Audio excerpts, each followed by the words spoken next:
తాకట్లో ఉన్న మీ బంగారాన్ని విడిపించి ఆ రోజు ఆన్లైన్ రేటుకి కొంటాం. Sharma gold company. వాగర్థావివ సంపృక్తౌ వాగర్థ ప్రతిపత్తయే జగతః పితరౌ వందే పార్వతీ పరమేశ్వరౌ. ఆదిత్యాయ చ సోమాయ మంగళాయ బుధాయ చ గురుశుక్ర శనిభ్యశ్చ రాహవే కేతవే నమః. శృంగేరి జగద్గురు పీఠాధిపతులకి కంచి పీఠాధిపతులకి నమస్కారములు తెలియజేసుకుంటూ కార్యక్రమాన్ని ప్రారంభిద్దాం. ద్వాదశ రాశులకు సంబంధించి 1 జూలై నుంచి 15 జూలై వరకు వివిధ రాశుల్లో జన్మించినటువంటి వారికి ఏ విధంగా ఉండబోతుందో తెలుసుకునే ముందు గ్రహ సంచారం గురించి తెలుసుకుందాం. వృషభ రాశిలో శుక్రుడు, అలాగే మిథునంలో రవి గురువు, కర్కాటకంలో బుధుడు, సింహంలో కుజ కేతువు, అలాగే కుంభంలో రాహువు, శని మీనంలో 13 జూలై నుంచి శని వక్రీకరించే స్థితి పొంది ఉంటాడు. అయితే ప్రధానంగా గమనించుకున్నట్లయితే చాలామంది ప్రేక్షకుల్లో ఉన్నటువంటి చాలా సందేహాలు, కొన్ని చెప్పినటువంటి విషయాల్లో కొన్ని మాకు ఫలితాలు సరిపోవట్లేవు అని అంటున్నారు. అంటే దీని అర్థము చాలామంది చూసుకునేటువంటిది ఈ సన్ జొడాయిక్ సైన్ ద్వారా చూసుకుంటున్నారు. అంటే ఈ ఉదాహరణకు చెప్తున్నాను, 23 జూలై నుంచి 22 ఆగస్టు మధ్యలో పుట్టినటువంటి వాళ్ళకి లియో సైన్ అని చెప్తారు.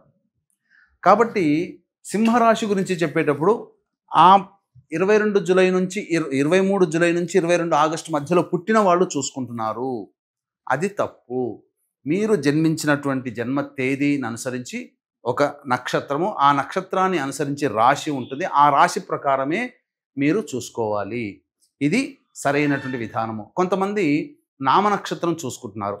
ఉదాహరణకి శ్రీనివాస్ అని చెప్పి అనుకున్నాం అనుకోండి, చాలామంది సి అనే అక్షరం ఈ శతభిష నక్షత్రంలో ఉంటుంది కాబట్టి కుంభరాశికి చూసుకుంటున్నారు, తులారాశికి చూసుకోవాలి. కృష్ణవేణి అన్నప్పుడు మిథున రాశి చూసుకుంటున్నారు, అది కూడా తులారాశి, అలా చూసుకోవాలి. కాబట్టి మనం అనేక విధాలుగా ఈ శాస్త్ర ప్రకారము మనకు ముందుకు వెళ్ళినట్లయితే తప్పకుండా ఆ ఫలితాలు అనేటువంటివి మనకు సరిపోతాయని చెప్పవచ్చు. ఇక ఆలస్యం చేయకుండా వివిధ రాశుల వారికి ఈ 1 జూలై నుంచి 15 జూలై వరకు ఏ విధంగా ఉండబోతుంది, ఆదాయ వ్యయాలు, ఖర్చులు, అలాగే పరిస్థితుల అనుకూలత, ఇవన్నీ కూడా క్లుప్తంగా మనం తెలియజేసుకునే ప్రయత్నం చేద్దాం. ద్వాదశ రాశులలో భాగంగా చివరిదైనటువంటి మీన రాశిలో జన్మించినటువంటి వారికి జూలై 1వ తారీఖు నుంచి 15వ తారీఖు వరకు ఏ విధంగా ఉండబోతుందో తెలుసుకునే ప్రయత్నం చేద్దాం. ఈ యొక్క మీనరాశిలో జన్మించినటువంటి వారికి శుక్రుడు అనుకూలంగా ఉన్నటువంటి కారణం నూతన వ్యక్తులు పరిచయం అవుతారు. సోదరీమణులు, సోదరుల యొక్క సహాయ సహకారాలతో మీ పనులన్నీ కూడాను పూర్తి చేసుకుంటారని చెప్పవచ్చు. ఆనందదాయకమైనటువంటి పరిస్థితి. ఇతరులతో వచ్చినటువంటి వాగ్వివాదాలని, మనస్పర్ధల్ని చర్చలతో సమసిపోయేటట్టుగా చేసుకుంటారు. ఆనందకరంగా జీవిస్తారు. అన్ని విధాలుగా అనుకూలంగా ఉండేటువంటి అవకాశం ఉంటుంది. ముఖ్యంగా ఇతరుల వల్ల కానీ, స్నేహితుల వల్ల కానీ, సోదరీమణుల వల్ల కానీ మీరు బహుమతులు పొందే అవకాశము గోచరమవుతుంది. ఇక అర్ధాష్టమ రవి ప్రభావము అనుకూలంగా లేని కారణం చేత ఉద్యోగ భద్రతలో కొంత ఇబ్బందికర పరిస్థితులు ఉంటాయి. చేస్తున్నటువంటి వృత్తి వ్యాపారాల్లో జాగ్రత్తతో వ్యవహరించాలి, లేకపోతే ధన నష్టము, వస్తు నష్టము జరిగే అవకాశము గోచరమవుతుంది. ఇక గురువు కూడా అనుకూలంగా లేని కారణం చేత కొన్ని ఇబ్బందికర పరిస్థితులు ఎదురవ్వక తప్పదు. ప్రతి పనులలో ఆటంకాలు అనేటువంటివి సర్వసాధారణంగా ఉంటాయి. అలాగే వస్తు నష్టం కూడా జరిగే అవకాశం గురుగ్రహ సంచారం వల్ల కలుగుతుంది. పెద్దల యొక్క ఆగ్రహానికి గురవుతారు, లేదా ఉద్యోగస్తులైతే అధికారుల ఆగ్రహం, స్టూడెంట్స్ అయితే టీచర్ల యొక్క ఆగ్రహానికి గురవుతారు. పనిష్మెంట్ అనేటువంటిది మీరు పొందుతారని చెప్పవచ్చు. ఇక బుధుడు కూడా అనుకూలంగా లేని కారణం చేత అనాలోచిత నిర్ణయాలు తీసుకొని తప్పుడు నిర్ణయాల వల్ల మీరు నష్టపోవాల్సి వస్తుంది. అంటే స్టాక్ ఎక్స్చేంజ్ రూపంలో పెట్టుబడులు పెట్టకపోవడం చాలా మంచిది. నష్టాలు జరిగే అవకాశం ఉంటుంది.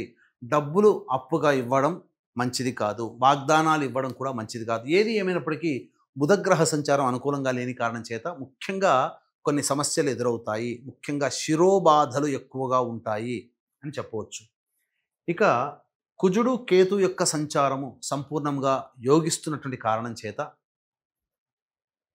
దూర ప్రాంత ప్రయాణాలు చేయాలనేటువంటి కోరిక మీరు తీర్చుకుంటారు. అలాగే కోర్టు సంబంధమైనటువంటి విషయాల్లో విజయాన్ని పొందుతారు. ఆస్తి సంబంధించినటువంటి విషయాల్లో మీదే పైచేయిగా ఉంటుందని చెప్పవచ్చు. వారసత్వంగా వచ్చేటువంటి వివాదాలకి మీరు చెక్ పెట్టి తద్వారా మీరు లబ్ధి పొందుతారని చెప్పవచ్చు. ఇక రాహు యొక్క సంచారము ప్రధానంగా అనుకూలంగా లేని కారణం చేత కన్ఫ్యూజన్ స్టేటస్, నిర్ణయాలు సరిగ్గా తీసుకోలేకపోవడం అనేటువంటిది జరుగుతుంది.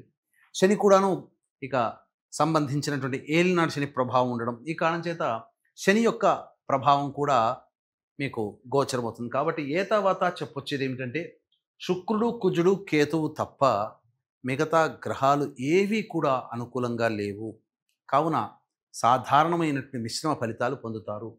ఈ రాశిలో జన్మించినటువంటి స్త్రీ పురుషులకి వివాహాది శుభకార్యాల్లో కొన్ని ఆటంకాలు ఎదురయ్యే అవకాశం ఉన్నది. కాబట్టి మంచి సమయం చూసి ప్రారంభించడం మంచిది.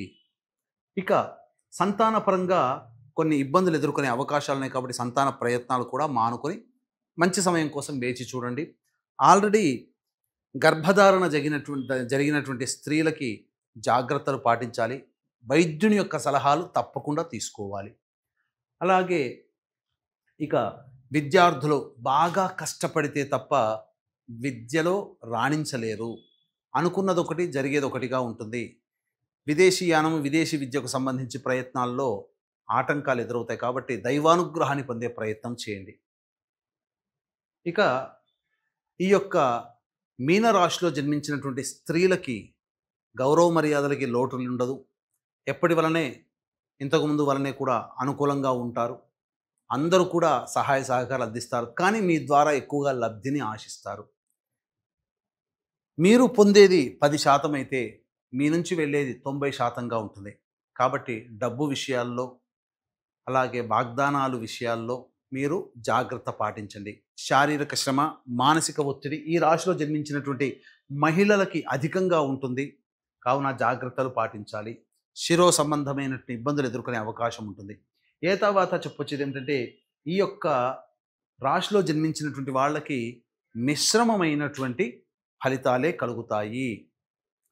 అయితే ప్రధానంగా దైవానుగ్రహం తప్పనిసరి. కాబట్టి ఇట్టి దైవానుగ్రహం మీనరాశితో పాటు జన్మించిన అన్ని రాశుల్లో జన్మించినటువంటి వారికి అందించాలనేటువంటి ఒక సదుద్దేశంతో వారాహి నవరాత్రుల సందర్భంగా మీ జాతకరీత్యా కలుగు విద్య, వివాహ, ఉద్యోగ, దాంపత్య, అనారోగ్య సమస్యలు, శత్రు సమస్యలు, కోర్టు సమస్యలు, ధనపరమైనటువంటి సమస్యలు, అలాగే గృహపరమైనటువంటి సమస్యల నివారణకి 9 రకాల వారాహి దేవతల హోమాలతో పాటుగా మేష, మిథున, కర్కాటక, సింహ, కన్య, వృశ్చిక, ధనస్సు, కుంభ, మీన రాశుల్లో జన్మించినటువంటి వారికి శనిదోష పరిహారార్థమై శనిదోష నివారణ పూజలు, హోమాలు అనేటివి జూలై 5 దశమి స్వాతి నక్షత్రం కలిసినటువంటి అద్భుతమైనటువంటి రోజున సాయంత్రం 7 గంటలకి కార్యక్రమం ప్రారంభమవుతుంది. జూలై 5 సాయంత్రం 5 గంటల లోపల మీ గోత్రనామాదులు నమోదు చేసుకోవచ్చు. ఈ కార్యక్రమంలో నమోదు చేసుకున్నటువంటి వారికి శక్తిపాతము చేసినటువంటి శంకరుంగలి మాలని ఇవ్వడం జరుగుతుంది. ఇక జూలై 1వ తారీఖు నుంచి 15వ తారీఖు వరకు దైనందిన కార్యక్రమాల్లో మంచి, చెడు, ఆదాయం, వ్యయం ఎలా ఉంటుందో తెలుసుకునే ప్రయత్నం చేద్దాం. 1, 2, 3 తేదీలలో సహాయ సహకారాలు అందడం ద్వారా మీ పనులన్నీ కూడా చక్కబెట్టుకుంటారు. ధనపరమైన సమస్యలు తీరుతాయి. ఖర్చుకు మించిన ఆదాయం లభించడం ద్వారా అన్ని విధాలుగా ఆనందదాయకంగా ఉంటారు. విందులు, వినోదాలు, కుటుంబ సభ్యులు, మిత్రులతో ఆనందంగా గడుపుతారని చెప్పవచ్చు. 4, 5, 6 తేదీలలో ధన నష్టం సూచిస్తుంది. తీసుకున్న నిర్ణయాలు వ్యతిరేకమవుతాయి. అలాగే ప్రధానంగా ఒక జిగ్జాగ్ లాగా ఉండడం, ఏ పని యందు కూడాను ఆసక్తి ఉండకపోవడం, అనుమానాలతో జీవితాన్ని గడపాల్సినటువంటి పరిస్థితి ఉంటుంది. కాబట్టి జాగ్రత్తలు పాటించండి. 7, 8 తేదీల్లో సంతానం మూలకంగా ఖర్చులు, సంతానపరమైనటువంటి విభేదాలు, సమస్యలు పెరుగుతాయి. కాబట్టి సంతానంతో లౌక్యంగా వ్యవహరించండి. ఖర్చులు కూడా ఎక్కువగానే ఉంటాయి. ఆస్తిపాస్తులకు సంబంధించినటువంటి పంపకాల విషయాల్లో లేదా ఆస్తులకి, వారసత్వ ఆస్తులకు సంబంధించిన విషయాల్లో కొంత గందరగోళ వాతావరణం ఉంటుందని చెప్పవచ్చు. ఇక 9, 10, 11, 12, 13 తేదీల్లో వృత్తి, ఉద్యోగ, వ్యాపారం అన్ని రంగాలలో ఉన్నటువంటి వాళ్ళకి అనుకూలత ఉంటుంది. మీ ప్రతిభకు, మీ యొక్క మాట తీరుకి మించినటువంటి ఆదాయం మీకు లభించడం, అంటే మీ ప్రతిభకు తగ్గట్టుగా మీకు ఉద్యోగంలో వనరులు ఏర్పడతాయి. అలాగే వృత్తి ఉద్యోగాల్లో మీకు మంచి అవకాశాలు లభిస్తాయని చెప్పవచ్చు. అన్ని విధాలుగా అనుకూలంగా ఉండేటువంటి సమయం. ఖర్చుకు మించిన ఆదాయం కూడా లభిస్తుంది. రాని బాకీలు కూడా వసూలు అవుతాయని చెప్పవచ్చు. ఇక 14, 15 తేదీల్లో మానసిక ప్రవర్తనతో ఆందోళనగా ఉంటారు, చికాకులు ఉంటాయి, జిగ్జాగ్ లాగా ఉంటుంది, భోజనం సరిగ్గా ఉండదు, నిద్ర పట్టకపోవడము, పీడకలలు రావడము, ఖర్చులు అధికంగా ఉండడము, ఏ పని చేయాలన్నా ఆటంకాలు అనేటువంటి ఎదురవుతుంటాయి. కాబట్టి జాగ్రత్తలు పాటించండి. ఏతావాత చెప్పొచ్చేది ఏమిటంటే 14, 15, 4, 5, 6 తేదీలలో జాగ్రత్తలు పాటించండి. ఖర్చులను తగ్గించుకునే ప్రయత్నం చేయండి.